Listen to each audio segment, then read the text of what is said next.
O'Brien Wine Merchants, Harry Beatles speaking. Your turn.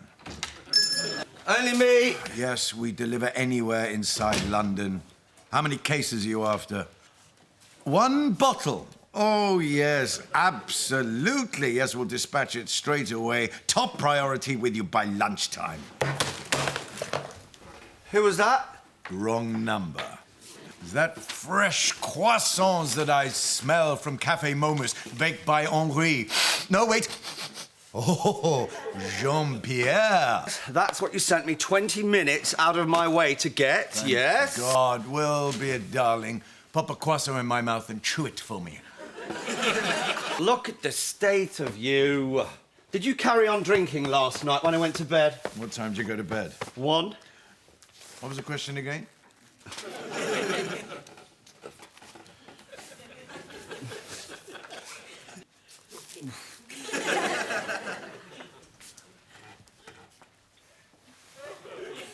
I'm not chewing it for you. Oh, can I not have anything nice? Don't bad Beatles. The desk is approaching critical mass again, and that smell's mutating into a sound. Yeah, I'm going to pencil in a spring clean. Where's the calendar? On the desk.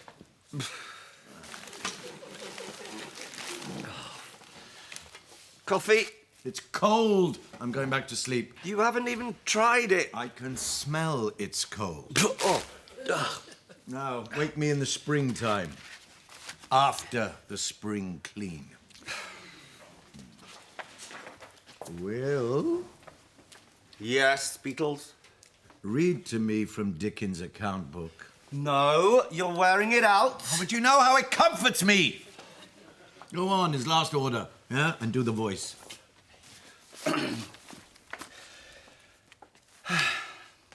December 20... Ah! Do the voice. Upon his request, he did deliver to Mr. Charles Dickens 30 bottles of agreeable claret, a crate of port, and a single bottle of our golden sherry inscribed to Tiny Tim Sherry Christmas. Now, there was illicit order for snake wine from Bangkok. No more bedtime stories. For God's sake, Beatles, we're grown men. And if you get to have sleepy time, then, well, so do I. Knock yourself out.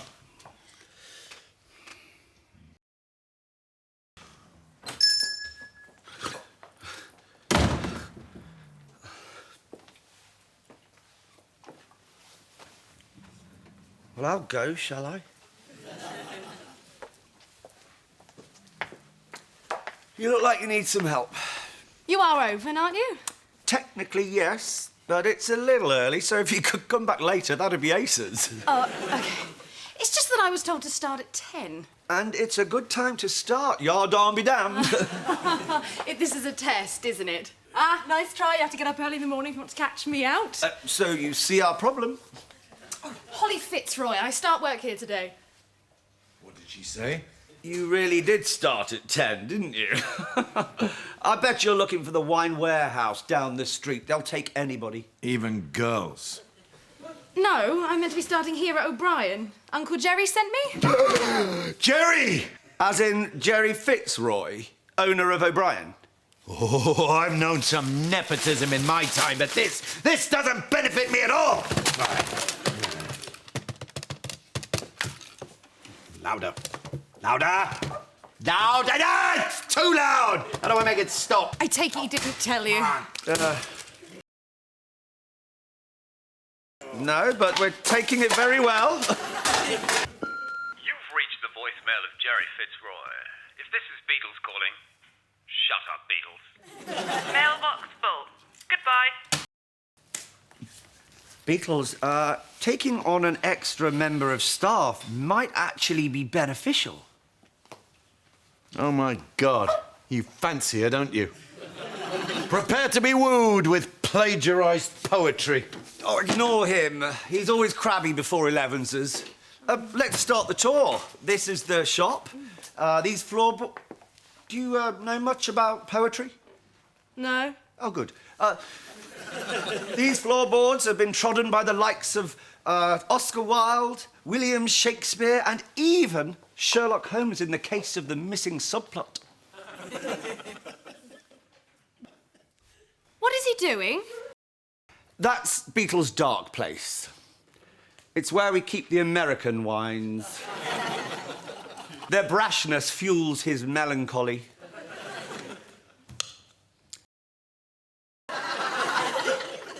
He might be there for some time. On with the tour. This is the office, our cathedral of contemplation. What is that smell? We're not actually quite sure. But we're taking bets. Once you've settled in, I shall let you leaf through Dickens' original account book. It's a real page-turner. Whiffy. Right, on to the cellar. No. I forbid it as manager of O'Brien. He's the manager. I know, right? I'm not going to stand by and watch you defile a centuries-old tradition. Read the sign. No girls allowed. Beatles, why are you resisting this? We've taken delivery of a minion. It means we can sit back and take it easy. Well, we do work extraordinarily hard. Mm-hmm. No, well, I can't contemplate it. We could go out to lunch every day.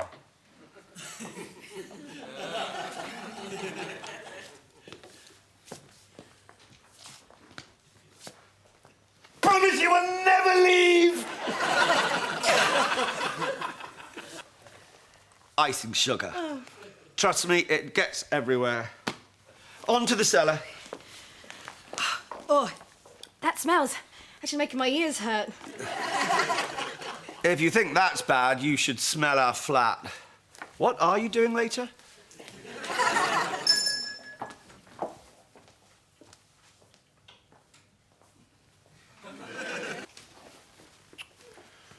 You look like you could do with some help. I'd like a nice bottle to give to our fund manager. He's something of a connoisseur, so it must be exquisite. And what's your budget? £6. What would you recommend? Another shop. I work for a charity, you see. Didn't ask. We provide a classical education to London's most impoverished children. Since you mention it, we're having a fundraiser for our spring programme, Orpheus for Orphans. Perhaps you'd like to donate something to the Riff Raffle. Oh, what a pity. We've donated all our freebies to Dionysus for Cats in Crisis. Here's your bottle. Come and join me at the till. Hang on, you haven't told me anything about it. Is it fruity? Well, you're not going to drink it. Why do you care? Well, I'd like to know its story. Oh, its story. Right, well, this wine was cultivated on an inaccessible mountain peak by abseiling nuns. Really? The vine was pollinated by divine intervention, and the grapes were crushed under the weight of expectation. And the winemaker only wore underpants on a Tuesday. Fascinating. Isn't it? But is it fruity? Get out. Take this for the children and insist they drink it with a well-hung pheasant. Don't worry about the mould that grows down there. It's harmless, like the mould in cheese. Oh, but for God's sake, don't eat the cheese growing down there. We don't know what that is. Bit like the ghost that kept touching my boob. So how many wines are down there, then? How would we possibly know that? Well, do you not do regular stock take? We're too organised to need one. 11 cents!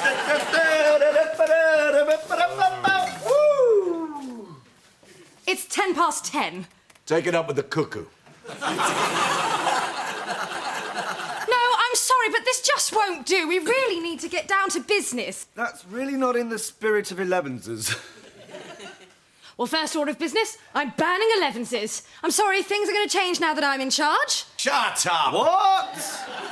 Well, you didn't think I was going to be some sort of minion, did you? Uncle Jerry has sent me to O'Brien to turn things around, and if I do a good job, I'm going to inherit it when he dies. So it's win-win. Now, how about that stock take? You know what, Beatles? I think it's lunchtime. Lunchtime. It feels like lunchtime. It's 10:10. You can't just leave me. I don't know how anything works, like the till. I don't even know if there's a till. Is there a till? You can't just leave me. I think we'll have Bordeaux with lunch. Only if it's organic. I'll stick some mud in it for you. Are you stealing that bottle? Stock take. Okay, Holly. Don't panic. It's just wine. It's absolutely fine. Schloss Bockelheimer Kupfergrube Riesling Trockenbeer and Laus Slausia.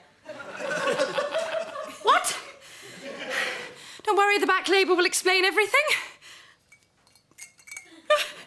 Oh, God. Welcome to wine, Brian. This is wine. We're here for elevenses. Where's Beatles and Will? Out to lunch. And they've left a girl in charge. Have they not read the sign? I'm Tommy Newhart Lyon. You've probably heard Beatles mention me. We're old chums, practically family. I'm not destitute, if that's what Will's told you. It's all tied up in property. Will's a scoundrel. Never trust a man who listens to jazz. Oh, no, I wouldn't. I don't really know. I've just started to. How dare you? My money's as good as anyone else's. Better, in fact. It's more refined.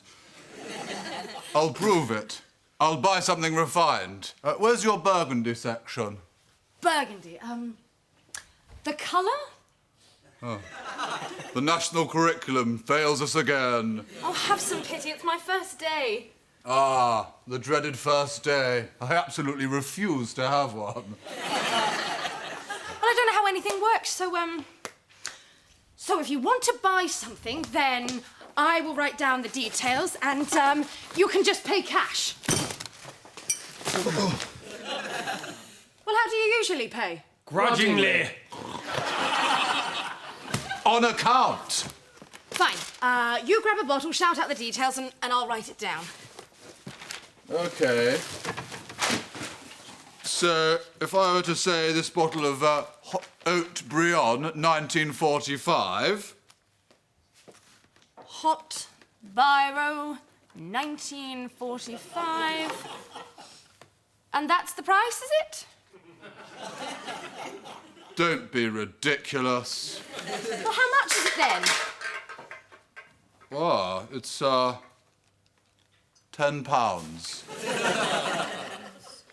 OK, £10. Anything else? Boys, how much can you carry?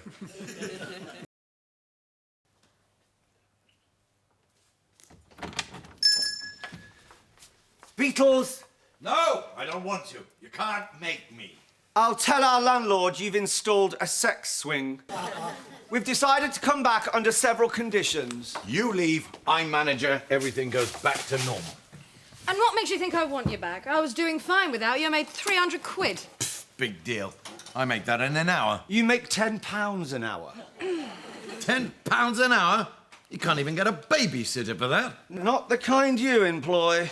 Right, new condition. I demand a raise. And another Beatles? thing. Don't interrupt me or I'll revoke your sex swing privileges.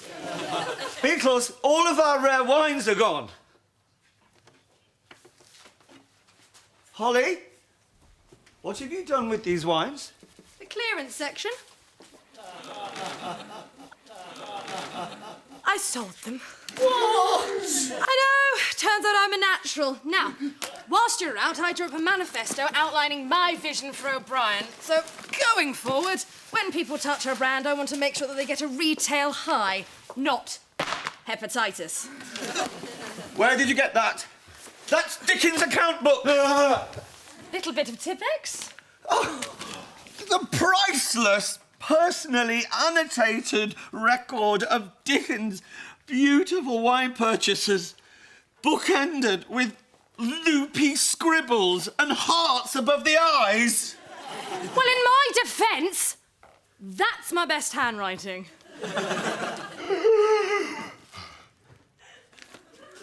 What an awful dream. It started well, went out for lunch, and then a girl came in and vandalised Dickens' account book and sold £100,000 worth of wine for £300. That's the girl from the dream!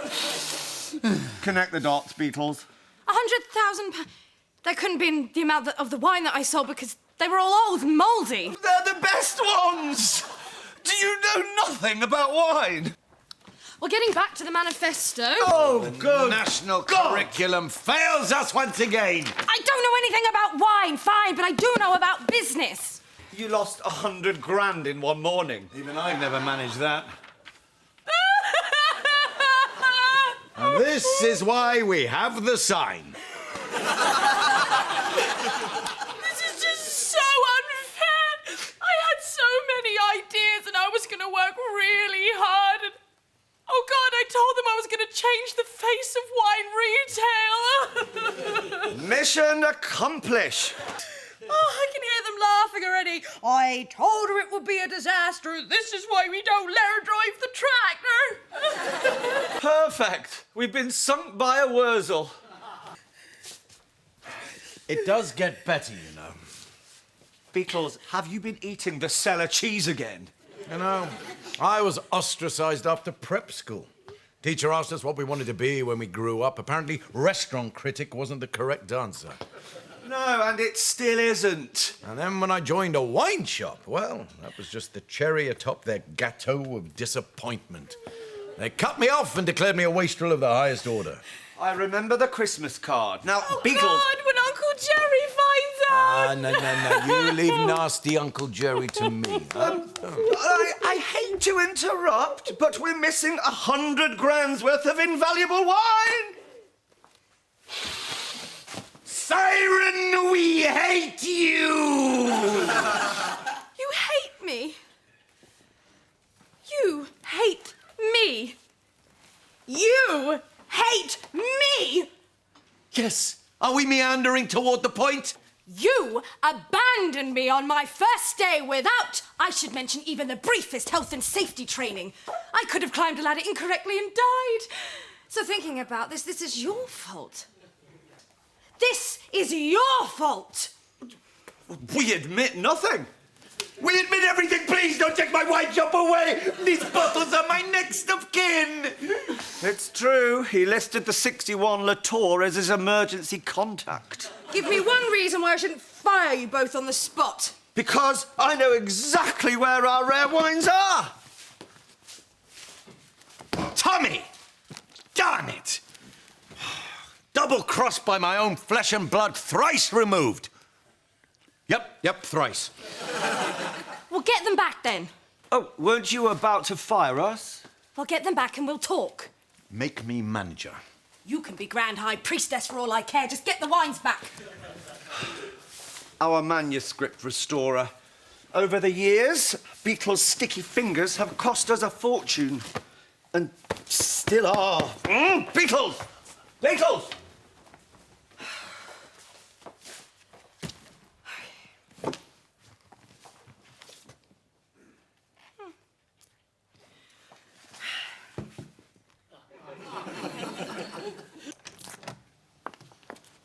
I beg your patience, gentlemen. Mr. Newhartline is currently asleep in the billiards room. He and his old school chums had quite the gay luncheon. You can take the boys out of Eton. My, how you've grown, Master Beatles. I was here last week, Clementine. I remember you as a lad clumping up and down these halls, appraising the artwork. And critiquing Chef's vol au vent. He was ever so cross. We had to wrestle the rolling pin out of his hands. Yes, well, judging by his pastry, you did him a favour. I'll see if I can rouse Mr. Newhart Lion for you. This place gives me the creeps. I know, hasn't changed at all since Tommy's parents died. And by the looks of it, neither's Clementine. You know, I never thought these words would pass my lips, Will, but let's get to work. You have a hunt down in the cellar, I'll look up round here.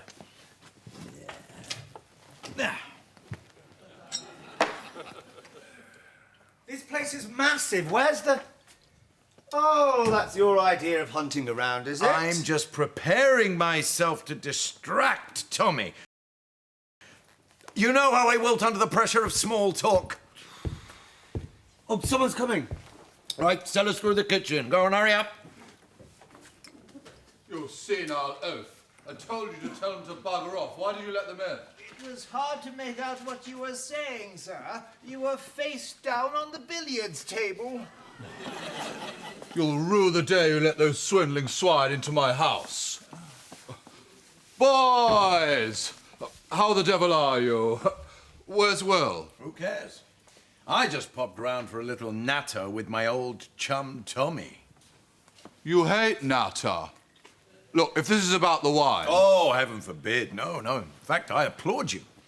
You're not quite the simpleton you made yourself out to be.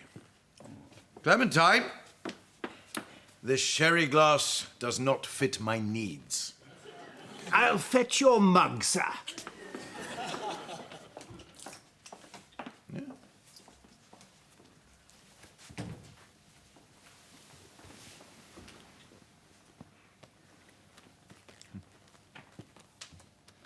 How was lunch? Awful. Will remembered to bring my wallet.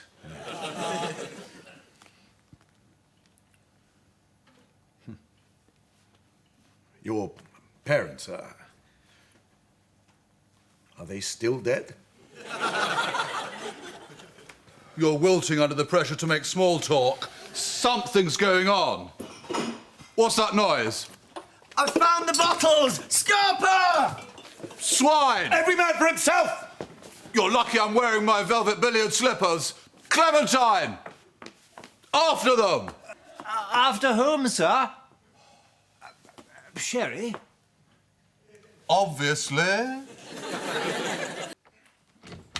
Come along, William. Would you like a hand? Yes, 30 minutes ago when you were driving alongside me in the cab. You got the wines back! Not all of them. Tommy knocked back about 20 grand's worth, but don't worry, I'll add it to his account. What's that smell? Can't smell anything. Exactly. What have you done to the shop? I've been cleaning it. She's cleaned the desk. But our things! You mean your collection of takeaway boxes, empty wine bottles, and soiled editions of What Wine magazine? They're on their way to the dump. You've thrown them away! But that's unforgivable. Oh, look, Will, she's found our calendar. Oh. Just out of interest, what was the smell? A 3-year-old sushi platter.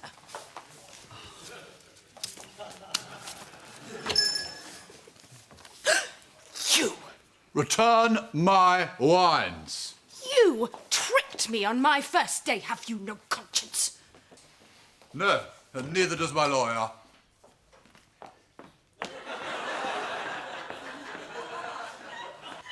That's just Clementine in a wig.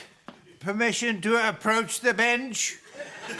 You sure, Will? He seems to know his stuff. My client is an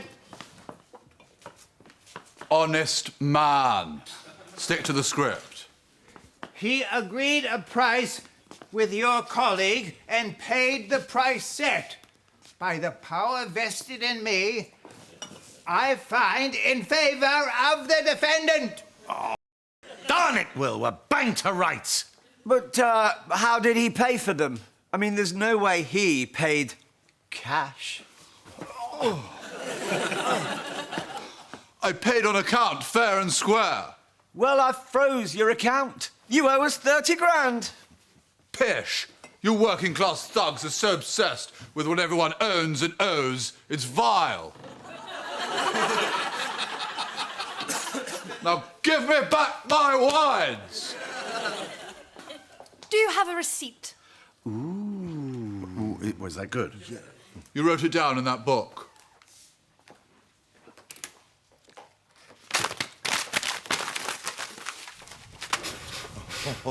Well, that saves us money on manuscript repair.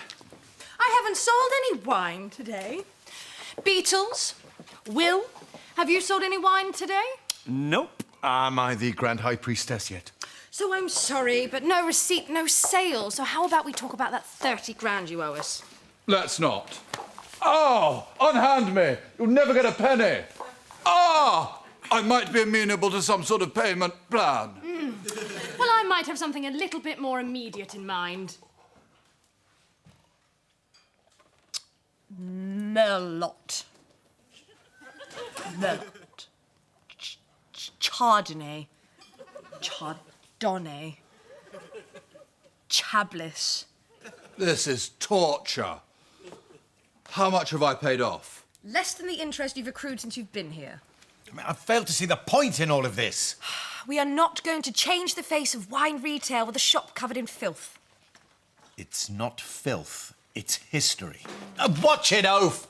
You're brushing history into my face. Sorry, Master Beatles. Miss, Will's at the sherry again. Snitch. You are meant to be cleaning. My sponge fell in the fire again. Then you'll have to go out and get some more, won't you? I'll write you a shopping list.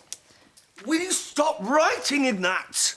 Right, new pad on shopping list. Do you realise that this is the only record of Dickens' entire wine purchases in existence? It captures everything, from the case of champagne for his 10th birthday, all the way through to his last order. His last order. His last order. Oh. Will? It's gone.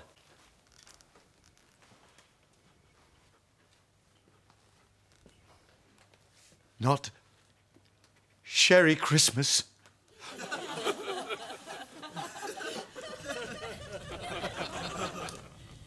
This isn't a Tipex job, is it? Beatles. No, not the dark place, Beatles. We can work through this. Beatles! We hate you.